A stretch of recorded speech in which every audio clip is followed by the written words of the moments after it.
وهدى ورحمة للمؤمنين. اعوذ باللہ من الشیطان الرجیم، بسم اللہ الرحمن الرحیم۔ آیت نمبر ہے 278۔ یا ایہا الذین آمنوا اتقوا اللہ، اے لوگو جو ایمان لائے ہو، اللہ کا تقوی اختیار کرو، ڈرو اللہ سے۔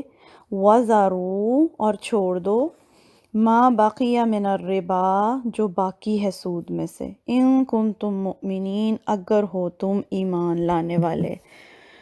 یعنی اس آیت میں اب ڈائریکٹلی اللہ کا خطاب ہے ایمان رکھنے والوں سے، کہ جو ایمان رکھنے کا دعویٰ کرتے ہیں کہ لوگ ہم ایمان والے ہیں، ان سے اللہ کا ڈائریکٹ خطاب ہے کیا؟ کہ اللہ کا تقوی اختیار کرو، کیونکہ تقوی مین چیز ہے کسی بھی عمل کو کرنے کے لیے، کسی بھی غلط کام کو چھوڑنے اور کسی بھی اچھے کام کو اپنانے کے لیے جو مین پیچھے محرک ہے وہ یہی ہے اللہ کا ڈر، اللہ کا تقوی۔ تقوی کا زیادہ تر میننگ ہم اردو میں ڈر کرتے ہیں، لیکن انگلش میں ایک ورڈ ہے کانشیسنیس آف گاڈ، یعنی بعض دفعہ انگلش کے ورڈ سے بات زیادہ اچھے سے سمجھ میں آ جاتی ہے۔ تو تقوی کیا ہے بیسیکلی؟ کہ اللہ سے محبت، اللہ کا قرب، اللہ سے ڈر، مطلب یہ بہت سارے معنی اس کے اندر کمبائن ہے تقوی کے اندر، صرف ڈر نہیں ہے، یعنی اللہ کے بارے میں یہ کانشیس میں رہے کہ اللہ ہر وقت موجود ہے، اور یہ جو فیلنگ ہے نا تقوی کی، یہ انسان سے ہر غلط کام کو چھڑواتی ہے۔ تو اللہ کیا کہہ رہے ہیں پہلے نمبر پہ؟ کہ اللہ سے ڈرو، پھر کیا کرو؟ جو کچھ اب رہ گیا نا، جو سود کا جو حصہ قرض داروں کے ذمے ابھی باقی ہے، اس سے مکمل طور پہ دستبردار ہو جاؤ، یعنی جہاں پر جو کوئی جس پوزیشن میں بھی ہے اپنا سود اسی وقت ختم کر دیں جب آپ کے پاس ہدایت پہنچ گئی اللہ کی۔ اور اس کو پھر ایمان کا لازمی جز اللہ کہہ رہے ہیں، ان کنتم مومنین، اگر تم ایمان رکھنے کا دعویٰ رکھتے ہو۔ خالی دعوے نہیں چاہیے کہ صرف کہ ہم اس مسلمان ہیں، یہ خالی دعوے ہیں۔ جب تک کہ انسان غلط کام کو چھوڑ نہ دے اور اللہ کے بتائے ہوئے راستے پر نہ چلے، تب تک ایمان کے بس محض دعوے ہی ہیں۔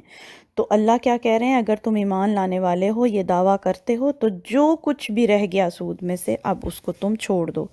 دیکھیں اس آیت میں اگر آپ دیکھیں کیا بات ہو رہی ہے، ایمان لانے والوں کی بات ہوئی، پھر تقوی کی بات ہوئی، ایمان کا تعلق تقوی کے ساتھ، پھر تقوی کے بعد ربا سے باز آنے کا حکم۔ یعنی یہ تینوں چیزوں کو اگر آپ سیکوینس میں دیکھیں، ایمان سے پھر آتا ہے تقوی، تقوی سے آتا ہے غلط کاموں سے باز رہنا۔ اسی کو اگر آپ اپوزٹ دیکھیں، اگر آپ غلط کاموں سے اگر آپ نہیں بچتے، یا آپ ربا کھاتے ہیں، یا آپ سود کا کام کرتے ہیں باوجود جاننے کے، تو اس کا مطلب ہے، اس کو اب ریورس کر لیں، اس کا مطلب ہے آپ میں تقوی نہیں ہے۔ جو شخص غلط کام کرتا ہے، وہ اس وقت جب وہ غلط کام کر رہا ہوتا ہے اس کے اندر اللہ کا ڈر نکل جاتا ہے دل میں سے۔ تو کیا ہوتا ہے غلط کام کس وجہ سے ہوتا ہے؟ اس کا مطلب ہے کہ آپ کے دل میں تقوی نہیں ہے، اور تقوی نہ ہونے کا مطلب کیا ہے؟ کہ آپ کے اندر ایمان ہی نہیں ہے۔ یعنی تین چیزیں اللہ نے یہاں بیان کی، ان کو ریورس کر کے اب آپ دیکھ لیں تو آپ کو آیت جو ہے وہ اچھے سے سمجھ میں آ جائے گی۔ تینوں چیزیں جو ہیں وہ آپس میں انٹر کنیکٹڈ ہیں، کہ جب انسان کے دل میں ایمان ہوگا وہی اس کے دل میں تقوی آئے گا، اسی تقوی کی بدولت جو ہے وہ غلط کام سے بچے گا۔ لیکن اگر وہ غلط کام کر رہا ہے، نہیں باز آ رہا، تو اس کا مطلب اس کے دل میں تقوی نہیں ہے، اور اگر تقوی نہیں، اس مینس کہ اس کا ایمان ہی مکمل نہیں ہے۔ یہ آیت تھی۔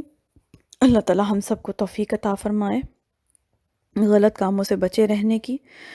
سبحانک اللہم و بحمدک، اشہد ان لا الہ الا انت، استغفرک و اتوب الیک۔